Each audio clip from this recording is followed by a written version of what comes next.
Israel হলো আমেরিকার fighting dog in the Middle east.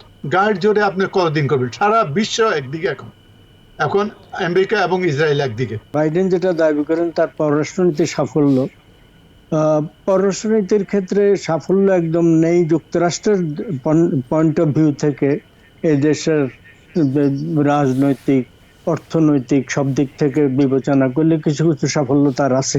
শুরুতেই ডক্টর মহসিন পাটোয়ারির কাছে যেটি জানতে চাইব, প্রেসিডেন্ট বাইডেন তার বক্তৃতা আপনি শুনে থাকবেন, আজকে দিয়েছেন স্টেট ডিপার্টমেন্টে। তিনি তার পররাষ্ট্রনীতিতে বলা চলে সব ক্ষেত্রেই সাফল্য দাবি করছেন, আসলে ব্যর্থতার কথা তিনি বলেননি। নিশ্চয়ই ব্যর্থতাও খুঁজে বের করছে অনেকেই, আপনি কি দেখছেন? আপনাকে অনেক ধন্যবাদ। এটা আপনি যা বলছেন যে হোয়াইট হাউস ছাড়ার আগে এটা ওনার শেষ প্রেস কনফারেন্স স্টেট ডিপার্টমেন্টে, যেখানে উনি ওনার বক্তৃতায় ইসরায়েলের গাজা যুদ্ধ, ইউক্রেনের যুদ্ধ এবং আফগানিস্তান এই বিষয়ে তার প্রশাসনের সফলতা, কিছু ব্যর্থতার কথাও বলেছেন অল্প করে আর কি। তো আমি মনে করি কিছু সফল কিছু ব্যর্থতা আছে। সফল এটা আমি বলবো যে উনি গত মেতে গাজা যুদ্ধের জন্য যেই 3 স্টেপ যে প্রপোজাল দিয়েছিলেন যে গাজা যুদ্ধ বন্ধের জন্য, তার 1 নম্বর প্রস্তাবটা ছিল যে 6 সপ্তাহের জন্য যুদ্ধবিরতি এবং সেই সময় যে কিছু সংখ্যক যারা হোস্টেজ আছে তাদেরকে ছেড়ে দিবে, তার বিনিময়ে ইসরায়েল বেশ কিছু সংখ্যক প্যালেস্টাইনদের ছেড়ে দিবে। এটা হলো প্রথম পর্যায়ে। সেকেন্ড পর্যায়ে বলেছিলেন যে আপনার পার্মানেন্ট সিজফায়ার হবে নেক্সট 6 উইকে আলোচনার মাধ্যমে। তারপরে হবে আপনার ইসরায়েলি সৈন্যরা সম্পূর্ণভাবে গাজা ত্যাগ করবে এবং গাজা রিকনস্ট্রাক্ট করবে। এটা গত মের 27 তারিখে উনি এই প্রস্তাবটা দিয়েছিলেন এবং বলেছিলেন যে প্রায় হয়ে যাবে, কিন্তু এগুলো হয়নি। এখন যে প্রথম প্রস্তাবটার কথা বলছেন, উনি বলছেন যে এটা সময়ের ব্যাপার। ওনার কেউ কেউ সমর্থকরা বলতেছে এটা 24 আওয়ার্সের মধ্যে হবে।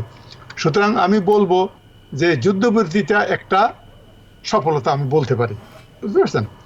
কিন্তু ওনার অসফলতা হলো যে যুদ্ধটা এত মাস লিঙ্গার করলো, 46,000 প্যালেস্টাইনিয়ানরা নিহত হলো, রাইট।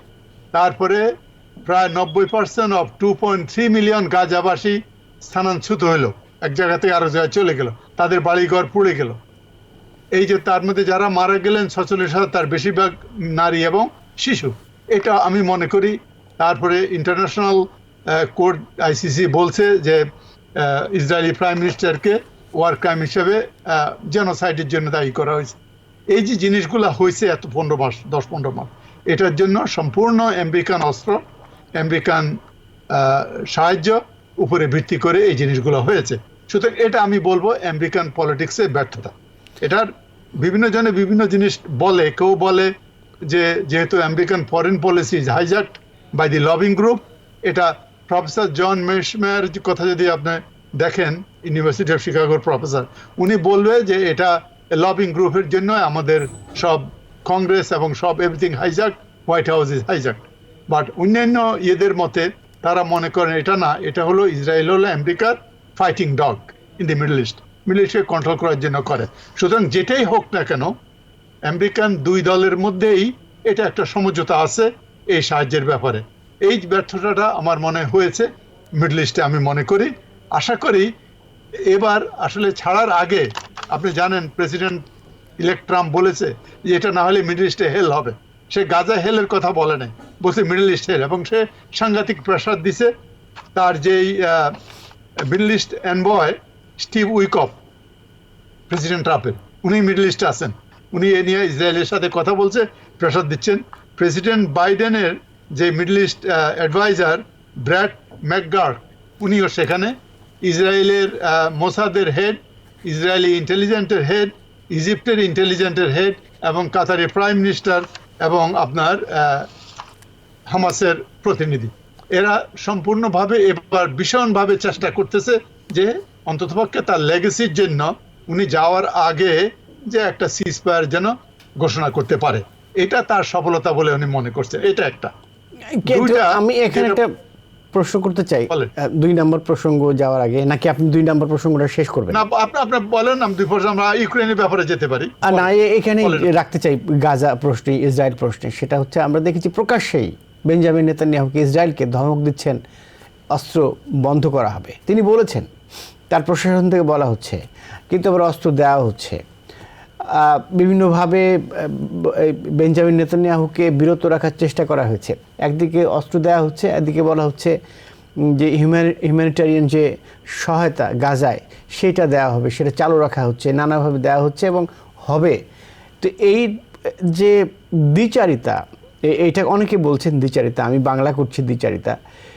এই দ্বিচারিতা আমেরিকার পলিটিক্সের জন্য, বিশ্ব দরবারে আমেরিকার পলিটিক্সের জন্য ক্ষতিকর নাকি ঠিক আছে? না, এটা ঠিক থাকবে কেমনে? আপনি গায়ের জোরে, আমি বলে, আমরা এই দেশের নাগরিক হিসেবে আমরা বুঝি, গায়ের জোরে আপনি কতদিন করবেন? সারা বিশ্ব একদিকে, এখন আমেরিকা এবং ইসরায়েল একদিকে। কারণ এটা তো ভাই সোজা কথা, আমি আপনাকে বলি যে এটা করো না, কিন্তু আপনাকে করার জন্য যা কিছু দরকার সবকিছু আমি আপনাকে দিচ্ছি। এটা ডাবল স্ট্যান্ডার্ড না? আপনি কি বলছেন? দ্বিচারিতা না? দ্বিচারিতা, Right. Double standard. এটা সমস্ত পৃথিবী এটা দেখছে, সমস্ত পৃথিবী এটা বুঝতে পারছে। এই যে হাজার হাজার লোকগুলো মারা গেল, এই জেনোসাইড হলো, এবং জেনোসাইড ইসরায়েলে হয়েছে, এবং যারা অস্ত্র দিচ্ছে তাদের কি, তারা কি এর সাথে কি না? তারা সেই একই দোষে দোষী না? এটা তো আমি মনে করি এটা ঠিক না। এটা পৃথিবীতে আমাদের অনেক দুর্নাম হয়েছে, পৃথিবী অনেক দুর্নাম হয়েছে, এবং এটা অনেক দিন থাকবে। আই থিঙ্ক প্রেসিডেন্ট বাইডেনের লেগেসি, ইন্টারনাল বেশ কিছু করেছেন উনি উইদিন কান্ট্রির জন্য আর কি, প্রেসক্রিপশন ড্রাগের দাম কমানো, এই সেই কিছু করেছেন। কিন্তু বিদেশের জন্য, পার্টিকুলারলি মিডল ইস্টের জন্য, এটা তার একটা লেগেসি হয়ে থাকবে, যে এই হাজার হাজার 46,000 লোক মারা যাওয়ার জন্য সে যে হেল্প করেছে, এটা তার যে কারণেই হোক, যেইভাবে হোক, এটা তার সময় হয়েছে। তার কিছু দিছে, ওটা কিছু ওনার, কামালা হ্যারিস তার কিছুটা এটা পে করছে তার ইলেকশনে হেরে যায়, রাইট? এটা বিরাট হয়। এবং ডোনাল্ড ট্রাম্প, প্রেসিডেন্ট ট্রাম্প কিছুটা গেইন করছে বিশেষ সার্টেন গ্রুপের ভোট পেয়ে। এবং এই জিনিসগুলো এটা আমেরিকার জন্য ক্ষতি হয়েছে, বিশ্ব দরবারে আমেরিকার পজিশনটাকে অনেক অনেক ক্ষতিকর অবস্থায় নিয়ে গেছে। অর্থাৎ আপনি বলতে চাচ্ছেন যে এই ধরনের ঘটনা ঘটতে থাকবে এবং একের পর এক, এটা কি ভুল পররাষ্ট্রনীতি হিসেবে দেখবেন আপনি? এটা ভুল মানে কি, এটা হলো the American power, American policing, American hegemony, যেটা আমরা আপনার গ্রামের মোরাল যেরকম তার আধিপত্য বজায় রাখার জন্য যা করা দরকার। আমাদের গ্রামে এমন মোড়ল আছে, সে কি বলে, আপনাকে বলবে, ওই চোরের বলবে চুরি কর, গিলসের বলবে তুমি সজাগ থাকো। হ্যাঁ, একজনকে দিয়ে আরেকজন। যেমন আপনি যখন ইরাক ইরানের যুদ্ধটা হইলো, রাইট, সাদ্দামকে ক্লিয়ারেন্স দিছে পরিষ্কার, আমরা দেখছি তখন টেলিভিশনে অ্যাম্বাসেডর বলছে যে আমাদের এই ব্যাপারে কোনো ইন্টারেস্ট নাই, তোমরা যাক। সে ওটা গ্রিন সিগন্যাল ধরে সে করছে, ওইদিকে ইরানকে আবার অস্ত্র দিছে থার্ড ওয়ার্ল্ডের থ্রুতে। এই যে চোরকে চুরি করো, গৃহস্থের উপর সজাগ থাকো, এই নীতিটা, ডাবল স্ট্যান্ডার্ড নীতিটা, এটা হয়তো রাজনীতিতে এটা খাটে, কিন্তু মোরালি এটা কিন্তু ঠিক না বলে আমি মনে করি আর কি। কিন্তু বড় বড় প্লেয়ার যারা, তারা সাধারণত এরকম করে থাকেন, অর্থাৎ এই ধরনের নীতি তারা অবলম্বন করে থাকেন। অন্যান্য ক্ষেত্রেও আমরা দেখেছি, কেউ যে ইতিহাসের বিভিন্ন পর্যায়ে এইখান থেকে সরে গেছেন, সেরকম তো না, মানে হ্যাঁ, সমালোচনার শিকার হয়েছে। হিস্টোরিক্যালি এই যে বড় শক্তিগুলো ডিভাইড অ্যান্ড রোল, যে ডিভাইড অ্যান্ড কনকার যেটা বলে আর কি, এটা তো করে আসছে ব্রিটিশ আমলে। আমরা ধরেন ব্রিটিশ ইন্ডিয়াতে দেখছি না? বাংলাদেশ প্রসঙ্গে যদি ধরি, 71-এ একদিকে গোপনে অস্ত্র দিচ্ছে কিসিঞ্জার পাকিস্তানকে, আর এদিকে বাংলাদেশকে মানবিক সহায়তার জন্য ইন্দিরা গান্ধীকে প্রতিশ্রুতি দেওয়া হচ্ছে, রাইট? মানে এরকম তো হচ্ছে। এটা ডিপ্লোমেসি যেটা বলে, ডিপ্লোমেসিতে তো আপনার এটা তো চেস গেম, দাবা খেলা, যেটা দাবা খেলা, তার ন্যাশনাল সিকিউরিটি, তার আমার দেশের যে ইন্টারেস্টটা কিভাবে মেনটেন করা যাবে, হ্যাঁ, সামনাসামনি না এসে অনেকটা থার্ড ওয়ার্ল্ড কান্ট্রি দিয়া, থার্ড পার্টি দিয়ে এই কাজগুলো করানো হয়। এগুলো আপনি যেটা বলছেন ওটা সঠিক, যে শুধু আমেরিকা না, বড় শক্তিগুলো, ব্রিটেন করেছে তখন, ফ্রান্স করেছে, তারপরে যত আপনার শক্তিগুলো ছিল আর কি, দখলদারি শক্তিগুলো ছিল, এরা এরা সবাই বিভিন্ন সময় করেছে, রাশিয়াও করেছে বিভিন্ন সময়। এটা এটা তারা করে থাকে এবং এটা হিস্ট্রিক্যালি এটা মনে হয় চলতে থাকবে আর কি। অর্থাৎ ডিপ্লোমেসিতে এরকম ঘটনা ব্যাখ্যাতীত অথবা ব্যাখ্যা থাকলেও ঘটতে থাকবে। যেটি 2 নম্বর প্রসঙ্গটা, জি আচ্ছা, জিনিস যেটা যে ইউক্রেনের যে সাকসেস, ইউক্রেনকে উনি সাকসেস বলতে চাচ্ছে যে আমেরিকা না থাকলে, ওখানে আমেরিকা সাহায্য না করলে পুতিন এই মুহূর্তে কিয়েভ পর্যন্ত কিয়েভ দখল করে নিত, রাইট? আমার ধারণা, বিভিন্ন আলোচনা থেকে আমি দেখছি, পুতিনের কোনো সময় ইন্টারেস্ট ছিল না কিয়েভকে দখল করা। পুতিনের রাশিয়ার ইন্টারেস্ট একটাই ছিল যে তার দ্বার প্রান্তে, না কি বলে সীমান্তে, হ্যাঁ সীমান্তে, তার সীমান্তে, হ্যাঁ তার সীমান্তে যেন ন্যাটো, তার শত্রু কোনো যেন না আসে। এটা সব দেশে যে, আপনাদের মনে আছে, আমাদের মনে আছে প্রেসিডেন্ট কেনেডির সময় আপনার কিউবা নিয়ে যেটা হলো, রাইট? কিউবান ক্রাইসিস যেটা, সেটা কারণ কি? আমেরিকা বলেছে আমাদের কন্টিনেন্টে, আমাদের কাছে এসে তোমাদের ওখানে থাকতে পারবে না, মিসাইল থাকতে পারবে না, রাইট? এটা এটা এটা বিরাট। এই জিনিসটা আমরা যেরকম চিন্তা করি ভাই, আপনি আপনার ছেলের কথা, আপনার নিজের কথা যেমন চিন্তা করেন, আপনি যদি আমার ব্যাপারে সেটা চিন্তা করেন তাহলে সমস্যাটা হয় না। সুতরাং পুতিনের যে ব্যাপারে ইউক্রেনে ঘটনাটা হয়েছে, এই ঘটনাটা এমনি হয়নি। 2014-এ যেই সরকারটা চেঞ্জ হলো, ওটা বলে যে বিদেশি শক্তির দ্বারা এটা করা হয়েছে। প্রো রাশিয়ান যে সরকার ছিল, রাশিয়ার সাথে যারা ভালো সম্পর্ক রেখে কাজ করেছে, তাদেরকে সরিয়ে দিয়ে রেডিক্যাল গভর্নমেন্টকে ওখানে বসিয়ে নিয়ে আসছে, রাইট? অ্যান্টি রাশিয়ান এই করে এই জিনিসগুলো ওখানে। আপনি কি মনে করেন যে রাশিয়া তার প্রতিবেশী, তার এইভাবে তার বিরুদ্ধে একটা শক্তিকে, ওখানে তার একটা পাওয়ার আছে, ইজ এ নিউক্লিয়ার পাওয়ার, তারা তো ওইভাবে ছেড়ে দিবে না। সেই জন্য আমি মনে করি যে ওই প্রসেসটা, ওই জিনিসটা আমার মনে হয় মিস্টেক হয়েছে। আমার মনে হয় মিস্টেক হয়েছে এই জন্য, এর আগে আপনাদের মনে আছে 2000 কত সালে একটা সমঝোতায় আসছিল আপনার ইস্তাম্বুলে, সেই সমঝোতাটা হতে দেয়নি, যুদ্ধ বন্ধ করে সময় হতে দেয়নি। এতে আমাদের লাভ কি হলো? আমাদের লাভ হলো বিলিয়ন্স অফ ডলার আমরা দিছি, আমাদের ওখানে গেছে, আমাদের ট্যাক্স মানি। আর ইউক্রেনের কি হলো? ইউক্রেনের প্রায় 100,000, বলে যে close two 1 million people died, killed, right? Right. এই প্রসঙ্গে আমরা, আপনি আলোচনা করবেন, আমার সাথে যুক্ত হয়েছেন আমাদের সাথে ডক্টর সৈয়দ মোহাম্মদুল্লাহ, সিনিয়র সাংবাদিক, আপনাকে স্বাগত জানাচ্ছি। যেটি হচ্ছে যে একটা ভাষণ আজকে দিয়েছে বক্তৃতা স্টেট ডিপার্টমেন্টে প্রেসিডেন্ট জো বাইডেন তার পররাষ্ট্রনীতি নিয়ে, এবং তিনি সব ক্ষেত্রেই সাফল্য দাবি করেছেন পররাষ্ট্রনীতির ক্ষেত্রে। তো এইটা আসলে মূল্যায়ন করছিলেন ডক্টর মহসিনী পাটোয়ারী। এই বিষয়ে আপনার কাছে জানতে চাইব। সবশেষ আপনি জেনে থাকবেন যে গাজা এবং ইসরায়েলের দুই পক্ষের মধ্যে একটি সমঝোতা হয়েছে অস্ত্রবিরতি এবং জিম্মি চুক্তির বিষয়ে। নেগোশিয়েটররা এবং অন্যান্য পক্ষ সবাই বলছে এই কথা। মোটামুটি এখনো পর্যন্ত এটি একটি নির্ভরযোগ্য তথ্য এবং আপডেট আর কি গাজা বিষয়ে। সৈয়দ মোহাম্মদুল্লাহ, আপনাকে ধন্যবাদ। হ্যাঁ, দুটো ব্যাপারেই আমি ডক্টর পাটোয়ারির বক্তব্য শুনেছি, আপনার প্রশ্নগুলো মোটামুটি অনুধাবন করতে পেরেছি।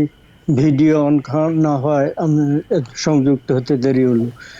প্রথম তার বাইডেন যেটা দাবি করেন তার পররাষ্ট্রনীতির সাফল্য, পররাষ্ট্রনীতির ক্ষেত্রে সাফল্য একদম নেই। যুক্তরাষ্ট্রের পয়েন্ট অফ ভিউ থেকে এই দেশের রাজনৈতিক, অর্থনৈতিক সব দিক থেকে বিবেচনা করলে কিছু কিছু সাফল্য তার আছে, কিন্তু ব্যর্থতাই বেশি বলে, পাল্লা বেশি বলে আমার মনে হয়। আফগানিস্তান থেকে যুক্তরাষ্ট্রের সৈন্য যখন তিনি প্রত্যাহার করলেন, সেখানে অলমোস্ট বিরাট ট্র্যাজেডি ঘটেছে।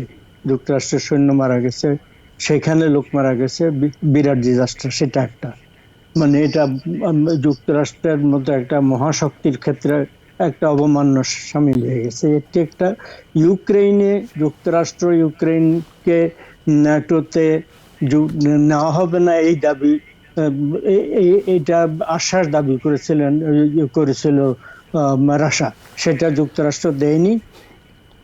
না দেওয়ার কারণে এবং যুক্তরাষ্ট্রের চাপে ন্যাটো সেটাতে মানে চুপচাপ ছিল। যুক্তরাষ্ট্র বলেছেন আমরা এরকম আশ্বাস দেব না। তারপর রাশিয়া সেটা আক্রমণ করেছে। রাশিয়ার বর্ডার, রাশিয়ার সীমান্ত, এবং সেখানে যদি আবার ন্যাটো যায়, সে মানে তার জন্য, ডিফেন্সের জন্য, তার প্রতিরক্ষার জন্য সে থ্রেট মনে করেছে, সে আক্রমণ করেছে। আক্রমণ করা নিঃসন্দেহে আন্তর্জাতিক নীতি অনুসারে সেটা জঘন্য, এবং আরেকটি দেশ কোথায় জয়েন করবে না করবে তার সার্বভৌম অধিকার, এটা সত্য কথা। কিন্তু সে তো আপনার কিউবা ক্রাইসিসের টাইমে যুক্তরাষ্ট্র থেকে মাত্র 90 মাইল দূরে কিউবা, সেখানে রাশিয়ার পারমাণবিক অস্ত্র সোভিয়েত ইউনিয়নের বহর আনতে দেওয়া হবে না, এটা কেনেডি বলেছিলেন।